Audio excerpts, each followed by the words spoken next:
அஸ்ஸலாமு அலைக்கும் வரஹ்மத்துல்லாஹி வபரகாத்துஹு. வாங்க ஃப்ரெண்ட்ஸ், மத்தியானம் லஞ்ச் ஒரே ஒரு முட்டை, கொஞ்சமாக கீரை, முருங்கைக்கீரை மல்லாட்டை பொடி போட்டு செஞ்சுருக்கேன். அவ்வளோதான். இது வழக்கம் போல் சாப்பாடு.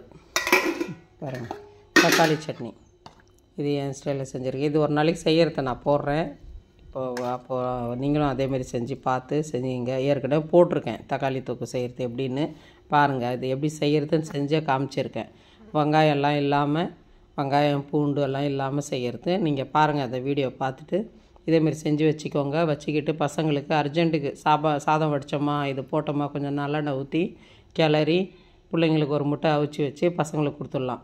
நீங்கள் தக்காளி சோறு செய்கிறத விட இது மாதிரி செஞ்சு கிளறி கொடுத்தீங்கன்னா டேஸ்ட்டு நல்லாயிருக்கும். அவங்க விரும்பி சாப்பிடுவாங்க.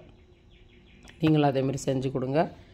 லைக் பண்ணுங்கள், ஷேர் பண்ணுங்கள், சப்ஸ்கிரைப் பண்ணுங்கள், கமெண்ட் பண்ணுங்கள். நல்லா இருக்கா இல்லையான்னு சொல்லி நீங்கள் செஞ்சு பார்த்து கமெண்ட் பண்ணுங்கள் ஃப்ரெண்ட்ஸ். எல்லோரும் நலமாக இருக்க வேண்டும் என்று அல்லாஹ்விடம் துஆ செய்கிறோம். அஸ்ஸலாமு அலைக்கும் வரஹ்மத்துல்லாஹி வபரகாத்துஹு. ஜஸாக்கல்லாஹ்.